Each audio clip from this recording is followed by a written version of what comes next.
लोग अपना बिजनेस शुरू करना चाहते हैं या कोई अपना खुद का कार्य करना चाहते हैं, लेकिन सही गाइडेंस नहीं मिल पाने के कारण वे समझ नहीं पाते क्या, कैसे और क्या करें कि कार्य या बिजनेस में सफलता प्राप्त की जा सके। अगर आप भी सफलता की इस यात्रा को जानना चाहते हैं, कैसे अपने बिजनेस को कामयाब करें, यह जानना चाहते हैं, कामयाब बिजनेसमैन की सफलता और संघर्ष की आत्मकथा की महत्वपूर्ण बातों से प्रेरणा लेकर अपने कार्य में सफलता पाना चाहते हैं, तो आपको यह बुक समरी जरूर सुननी चाहिए। लेखक फिल नाइट, जो नाइकी के को-फाउंडर रह चुके हैं, उन्होंने अपनी बुक शू डॉग में अपनी आत्मकथा लिखी है। उससे जुड़े कई इंपॉर्टेंट संदर्भ को बताया है। अपने संघर्ष के दौर से गुजरकर किस प्रकार सफलता हासिल की, उसके विभिन्न कॉन्सेप्ट्स को समझाया है। एक सक्सेसफुल बिजनेसमैन की जिंदगी में कितने उतार चढ़ाव आते हैं, कितनी परेशानियों का सामना करना पड़ता है, कितने संघर्षों के बाद सफलता तक पहुंचते हैं, आदि बातों को बताया है। इस बुक समरी में बुक के सभी महत्वपूर्ण संदर्भों को समराइज करके प्रॉपर तरीके से बताया गया है, जिससे बिजनेस की सफलता में, कार्य की कामयाबी में, एक सक्सेसफुल करियर को पाने में इंपॉर्टेंट और सही गाइडेंस मिल सके। फिल की ऑरेगन लाइफ। लेखक ने किताब की शुरुआत अपने जिंदगी के शुरुआती दिनों से की है कि कैसे उनके दिन ऑरेगन में बीते, जब उन्हें इतना तो पता था कि वह सफल होना चाहते हैं, लेकिन वह श्योर नहीं थे कि आखिर वह करना क्या चाहते हैं। वह सफल एथलीट बनना चाहते थे, जिसके लिए वह काफी उत्सुक भी रहते थे। लेकिन जब वह एथलीट बनने के अपने लक्ष्य तक नहीं पहुंच पाए, तो उन्होंने सोचना शुरू किया कि किस तरह वह एथलीट को अपने कार्य से जोड़ पाए, और खुद को कन्विंस किया कि यह हो सकता है, और अपने इस लक्ष्य को पूरा करने के लिए अपने काम के प्रति समर्पित हो गए। अपने लक्ष्य को पूरा करने के लिए उन्हें एक क्रेजी आइडिया आया, जिसका जिक्र उन्होंने अपने पिताजी से की। फिल ने बोला वह जापान से शूज खरीदकर अमेरिका में एक्सपोर्ट करेंगे, और हो सके तो इसके लिए वह दोस्त तथा परिवार के सदस्यों से भी बोलेंगे और यात्रा भी करेंगे। उन्होंने कहा वे खुद जापान जाकर अपने आइडिया को इम्प्लीमेंट करने की कोशिश करेंगे और देखेंगे कि वहां उसका आइडिया कितना इम्प्लीमेंट हो सकता है, जिसके लिए वह सबसे राय लेंगे। इस आइडिया को सुनकर उनके पिताजी ने फाइनेंशियली हेल्प और आइडिया को सहमति दे दी, लेकिन परिवार के अन्य सदस्य इस आइडिया के लिए सहमत नहीं थे। उन्हें लगता था कि इसमें काफी रिस्क है। फिर भी फिल यात्रा की तैयारी और जापान के बारे में जानकारी जुटाने में लग गए। जब वह पढ़ते नहीं थे, तब उस वक्त वह दौड़ा करते थे। इसमें उनकी रुचि भी थी। उन्होंने निर्णय लिया कि वह अपने क्लासमेट्स को अपने बिजनेस पार्टनर बनने की अपॉर्चुनिटी देंगे। वर्ष 1962 में वह अपने ड्राइवर के साथ सैन फ्रांसिस्को गए, जहां वह कई दिनों तक अपने दोस्त के घर रुके और अपनी पहली यात्रा हवाई के लिए की। जहां उन्हें अच्छा लगा, तो उन्होंने वहां और अधिक दिन रहने का फैसला लिया, जिसके लिए $100 में कंपार्टमेंट किराए पर लेने की सोची और जॉब की, जहां उन्हें एनसाइक्लोपीडिया बेचने का काम करना था। लेकिन फिल नाइट अपने शर्मीले स्वभाव के कारण एनसाइक्लोपीडियाज बेचने में मुश्किल महसूस करते थे, तो उन्होंने जापान जाने का निश्चय लिया। फिल अपने ड्राइवर को हवाई में ही छोड़कर जापान के लिए अकेले ही निकल पड़े। वहां वो एक होटल में रुके, जहां कुछ लोग उनके पिताजी के जान पहचान वाले थे। उन्होंने उनके लिए होटल में अच्छी जगह का इंतजाम करवा दिया। होटल में ही फिल को उनके आइडिया के लिए कुछ नए लोग मिले, जिन्होंने फिल को जापान में बिजनेस कैसे करें ये बताया। फिल ने टोक्यो कंपनी के ओनर से बात की, जिन्होंने अपने इंटरनेशनल बिजनेस के अनुभव फिल से शेयर किए। फिल ने अपने आइडिया के बारे में जापानी कंपनी को बताया, जिसे सुनकर कंपनी को आइडिया पसंद आया। फिर फिल एक टेनिस शूज कंपनी से भी मिले।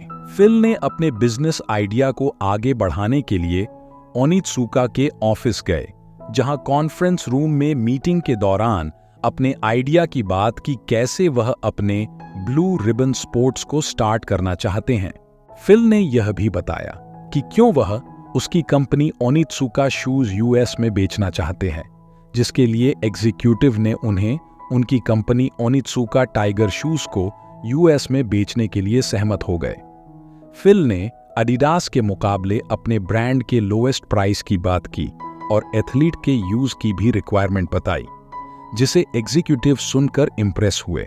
फिल कुछ समय और ट्रेवल करना चाहते थे और वह अपने जन्मदिन पर अपने घर वापस चले गए। क्रिसमस के दिन के आसपास कुछ शू सैंपल जापान पहुंच गए। फिल ने अपनी कंपनी के शू यूनिवर्सिटी के कोच मिस्टर बावरमैन को दिखाए, जिन्होंने फिल की कंपनी में बिजनेस पार्टनर बनने में दिलचस्पी दिखाई। मिस्टर बावरमैन कोच कंपनी में ज्यादा हिस्सा नहीं चाहते थे और न ही हेड बनना चाहते थे, तो फिल ने उनके साथ 50% और 49% की पार्टनरशिप रखी। कोच को 49% का कंपनी पार्टनर बनाया। इसके बाद फिल ने ओनित्सुका के लिए 300 पेयर शूज मांगे। वेस्ट में डिस्ट्रीब्यूटर की बात की। शूज जल्दी पहुंच गए तो फिल ने जॉब छोड़ दिया और शूज बेचना शुरू कर दिया। वर्ष 1964 में फिल ने और 900 शू पेयर्स मंगवाए, जिसके लिए उन्होंने लोन लिया। उन्होंने अपना बिजनेस सैन फ्रांसिस्को और लॉस एंजलिस तक फैलाया, जिससे बिजनेस अच्छा चलने लग गया। डिस्ट्रीब्यूटर की ओर से परमिशन लेकर फिल ने और अधिक कॉन्ट्रैक्ट साइन की, लगभग $70 के ऑर्डर अप्रूव किए। बिजनेस की सफलता के स्वरूप फिल को एक दिन एक खत मिला, जिसमें टेनिस के लिए इंटरेस्ट के चलते सेम पेयर शूज की रिक्वायरमेंट की गई थी, जो कई लोगों को चाहिए थे। ये खत जेफ जॉनसन ने फिल को भेजा था। इस खत को पढ़कर फिल ने जेफ को फुल टाइम जॉब ऑफर की, जिसको जेफ ने एक्सेप्ट कर लिया और फुल टाइम एक सेल्समैन के रूप में ब्लू रिबन से जुड़ गए। उस समय स्पोर्ट्स में रनिंग बहुत फेमस नहीं था, जूते बेचना आसान नहीं था, जिस वजह से जेफ को लगा कि वह कर पाएंगे या नहीं। उसी समय फिल के बैंक में ब्लू रिबन के ग्रोथ से रिलेटेड प्रॉब्लम्स हो गई। इस वजह से बैंक और फिल के बीच आर्ग्यूमेंट्स हुए, तो फिल ने ओनित्सुका को यह अश्योर कराया कि वह वेस्ट में बेस्ट टेनिस डिस्ट्रीब्यूटर साबित होगा। फिल बैंक पर निर्भर नहीं होना चाहते थे। ओनित्सुका के ऑर्डर भी डिले हो रहे थे, उनके पास टाइम भी कम था और लोन भी चुकाने थे, तो फिल ने ब्लू रिबन की असफलता के बारे में सोचकर कोई दूसरी जॉब के बारे में सोचना शुरू किया। फिल को प्राइस वाटरहाउस में जॉब मिल गई, जिसकी इनकम का अधिक भाग उन्होंने ब्लू रिबन में लगा दिया, जिसकी वजह से कंपनी ग्रो करने लगी। एक अकाउंटेंट होने की वजह से फिल ने कंपनी के सक्सेस और फेलियर के कारण को स्टडी किया और जानकारी प्राप्त की। फिल ने सीखा कि कंपनी के फेलियर का मुख्य कारण लैक ऑफ कैपिटल होता है। फिल ब्लू रिबन को स्पोर्ट्स की एक अच्छी कंपनी बनाना चाहते थे, जिसके लिए उन्होंने जॉनसन को 3000 शूज बेचने का टारगेट दिया, जिसे जॉनसन ने पूरा किया और फिल ने सैंटा मोनिका में अपना नया स्टोर खोल दिया। फिल जापान गए और जापानीज के साथ 3 साल का कॉन्ट्रैक्ट किया। उन्होंने $20,000 के 5000 शू पेयर्स ऑर्डर किए। जैसे जैसे समय गुजरा, कंपनी का ग्रोथ होने पर फिल ने पुनः 3 साल का कॉन्ट्रैक्ट किया और अपने बिजनेस को एक्सपैंड करने में फोकस किया, जिसके लिए फिल ने $1.2 मिलियन बैंक से लेने चाहे, लेकिन वह मंजूर नहीं हुए, तो फिल ने अपने दोस्त से $80,000 लेने की सोची। जापानी कंपनी फिल के कंपनी ग्रोथ से ज्यादा खुश नहीं थे। फिल भी अपने सप्लायर से ज्यादा खुश नहीं थे। वे कोई परमानेंट सॉल्यूशन ढूंढ रहे थे, तो वो ओनित्सुका की जगह मैक्सिकन फैक्ट्री कनाडा से जुड़ गए और नया कॉन्ट्रैक्ट साइन कर लिया। पहले ऑर्डर के रूप में उन्होंने 300 शू पेयर्स का ऑर्डर दिया और नई टेनिस कंपनी ने नए डिजाइन, नए नाम के साथ जूता डेवलप किया, जिसका नाम नाइकी रखा गया। अब ब्लू रिबन्स को अधिक कैपिटल की जरूरत थी और लोन की भी। फिल को कनाडा शूज अच्छे नहीं लगे, जिस वजह से फिल नए सप्लायर को ढूंढने लगे। उनकी मुलाकात निप्पॉन रबर से हुई, जिनके सैंपल्स फिल को पसंद आए और उन्होंने 1000 शू पेयर्स का ऑर्डर दे दिया। वर्ष 1972 में फिल के नए टेनिस शूज डिस्कवर हुए। उसी समय शिकागो में national association sports goods exhibition की शुरुआत हुई थी। उसी समय नए शूज नाइकी निपॉन रबर द्वारा मैन्युफैक्चर किए गए थे, जहां फिल ने नाइकी जर्सीज और शूज एथलीट्स को न्यू ब्रांड को इंट्रोड्यूस करने के लिए डोनेट किए और ये आशा रखी कि एथलीट इन शूज को पसंद करें। जब नाइकी शूज को फेमस अमेरिकन टीम के एथलीट्स ने पहना तो उस समय एथलीट को इंसेंटिव्स नहीं मिलते थे। फिल ने उन्हें ब्लू रिबन स्पॉन्सरशिप ऑफर किया। अब फिल और ओनित्सुका के बीच प्रॉब्लम शुरू हुई और फिल नए कॉस्ट, नए स्पॉन्सर और नए एथलीट्स के साथ अपनी कंपनी ग्रोथ में लग गए। फिल को और अधिक कैपिटल की जरूरत थी जो सिर्फ बैंक के द्वारा ही पूरी हो सकती थी। लेकिन बैंक द्वारा फिल का अकाउंट चेक करने पर उन्होंने पाया कि फिल का अकाउंट रिस्क में है और अगर जल्दी सॉल्व नहीं किया गया तो जेल भी हो सकती है। दूसरी ओर नाइकी के शू की डिमांड्स बढ़ने लगी।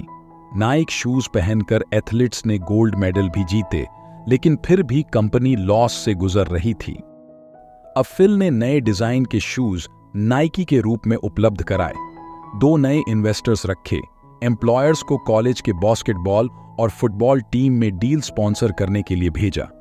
नाइकी के नए कॉन्ट्रैक्ट हायर किए गए। सरकार से कनेक्शन के कारण नाइकी के लगभग $70 मिलियन सेल्स हुए।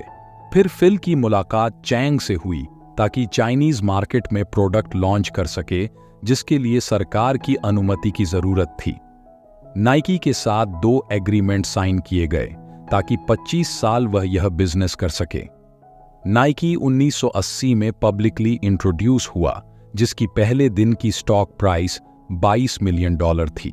फिल 40 साल पहले यूएस में लार्जेस्ट बिलियनियर साबित हुए। नाइकी की खरीदी आज लगभग 10 बिलियन से अधिक हो चुकी है। नाइकी के कपड़े और जूते पूरी दुनिया में फेमस हैं और जिसके हजारों एथलीट स्पॉन्सर हैं। अपनी बिजनेस जर्नी में नाइकी को अपने बिजनेस के लिए नेगेटिव व्यूज भी मिले, लेकिन फिर भी नाइकी का काम अच्छा रहा। नाइकी की फैक्ट्री साइगोन, वियतनाम में खुली।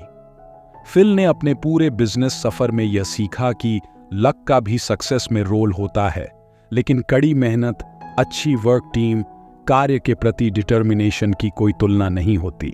फिल की सक्सेस जर्नी सिखाती है कि अपने लक्ष्य की प्राप्ति के लिए वर्क के प्रति फोकस, पूरी तरह समर्पण, दृढ़ता की जरूरत होती है। फिल सिर्फ सक्सेस चाहते थे, जिसके लिए वे अनेक कठिनाइयों से गुजरे।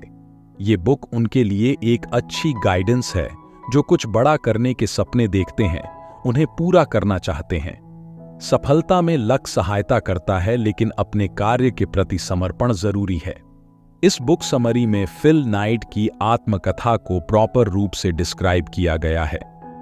फिल नाइट के जीवन यात्रा में सक्सेस की शुरुआत से सक्सेस की ग्रैंड एक्सपेंडेशन तक का सफर, संघर्ष और सफलता की कहानी, सफलता के रूप में सही गाइडेंस का वास्तविक स्वरूप फिल के जीवन से सीखने को मिलता है, जिसे इस बुक समरी के जरिए अच्छे से जाना समझा जा सकता है और प्रेरणा स्वरूप अपने जीवन में गाइडेंस के रूप में फॉलो किया जा सकता है।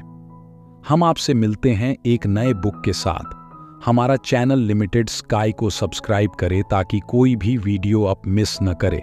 चलते हैं।